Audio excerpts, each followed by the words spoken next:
Okay, so this is Mr. West, Rossit's Moustache, and here I am talking about SPM 3, the Peasants' Revolt. Now that's not this together pretty quickly, so I've not any glamorous pictures of myself at the beginning. I do apologise for that. But what you've got here is the targets from the front of your books, okay, that link to the targets that you've been given on the assessment, what you've done well and what you need to improve, and it also is a bit of a running order as well, so you know where roughly your target comes in the order of the video. Okay, let's go. Okay, so the blue target then include more examples of how the poll tax caused the peasants' revolt.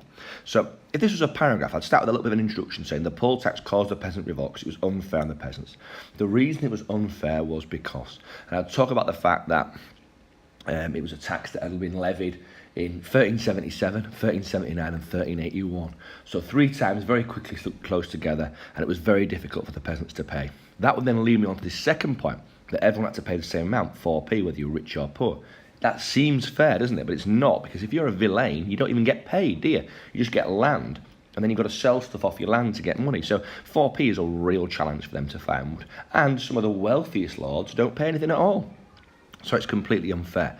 Added to that, the tax was not spent on the peasants, but on a war with France. This is unfair because when we paid the poll tax, the peasants see no benefit from it, okay?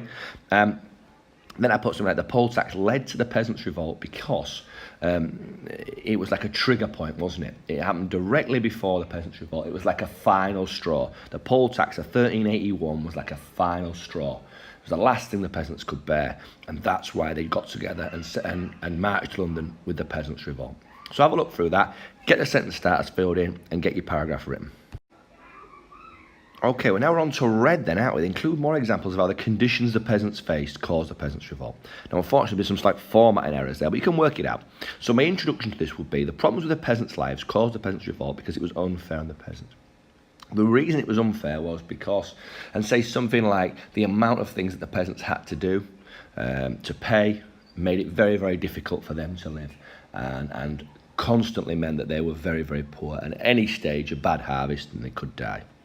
And an example of that is that everyone had to do labour services or had to work for the law before they could do their own work. It's unfair because the peasants had their own work to get on with, but then having to do the Lord's work first meant that they couldn't get on with their own work. Remember, the villains only get given land, they don't get given any money, so the only way they can do anything is by making money from their own land.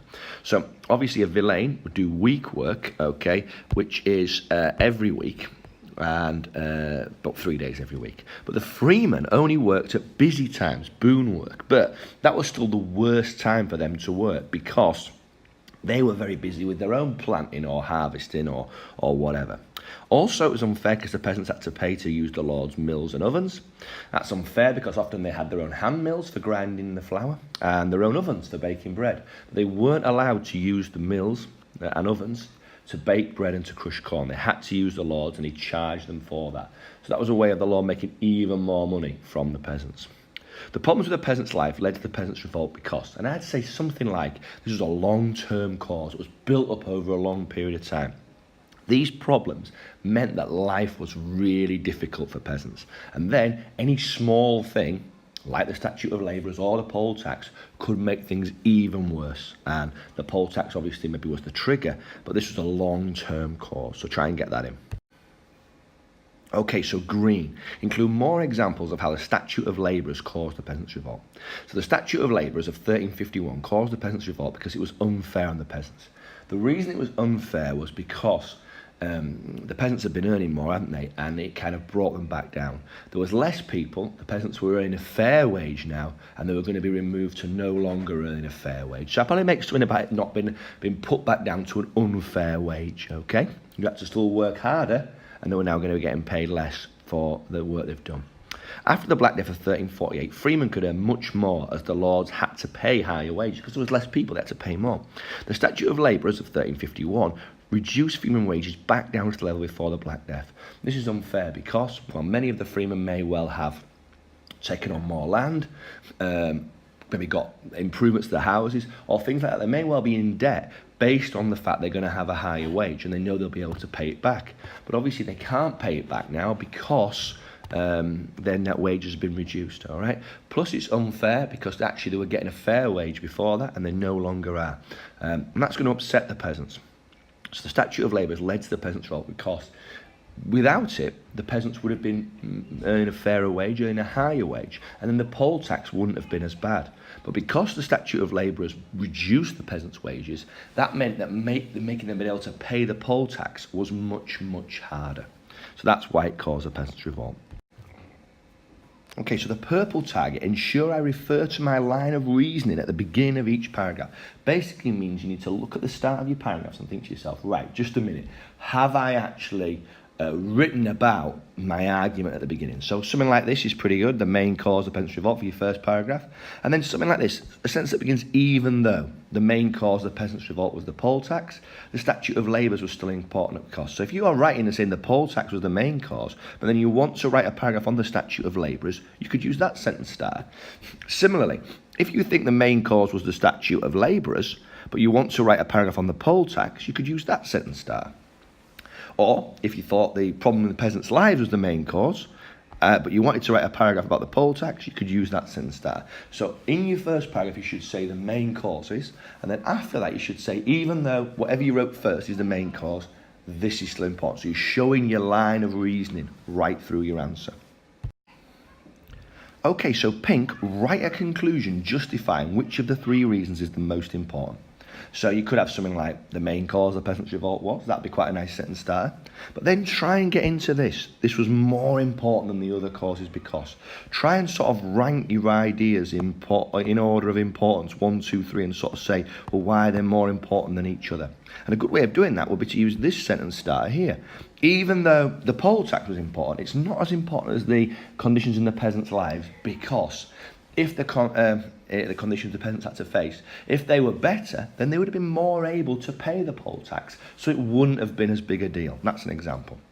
And then look at this one. Without the Statute of Labourers, the poll tax wouldn't have been so bad because the peasants would have been paid more, so they would have been easy. It would have been easier for them to pay the poll tax. Okay, so there's some examples of what you could write. 2 things on pink to remember. What do you think the main cause is and why is it more important than the other causes? Okay, so this is the navy target. At the end of the second and third paragraph, explain why this reason is less important than the main reason. Now, obviously, there's a couple of slight format issues here, but you can basically see how I've set it out. So the idea is that if you think the poll tax is the main cause, then you're looking down here. If you think the Statute of Labourers is the main cause, you're looking down here. And if you think the problems of the peasants' lives are the main cause, you're looking down there. And what you're looking to do at the end of the paragraphs, and you can see on the side here, so if you did the poll tax at the end of the Statute of Labourers paragraph, you're looking to try and tell me why poll tax is more important. Then at the end of the problems of the peasants' lives, you're going to try and tell me why poll tax is more important than that. Oh, you can see, now obviously you don't write about why poll tax is more important than poll tax, or why Statute of Labourers is more important than Statute of Labourers, or why the problems of the peasants' lives are more important than the problems of the peasants' lives. So these boxes are blank, but you use those sentence starters. And then at the bottom here, I've written a couple of things that you could write. So without the Statute of Labourers, the poll tax wouldn't have been so bad because the peasants would have been paid more, so they would have been able to afford the 4p poll tax, and it wouldn't have had as big an impact on them, and therefore wouldn't have been as big a cause of the peasants' revolt. So that would be nice for that one.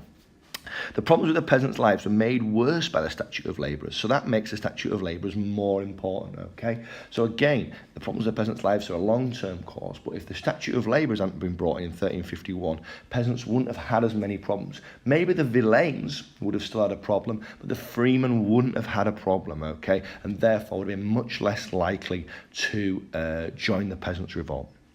Okay, so say have a look through, use the sentence starters, complete your sheet, your book.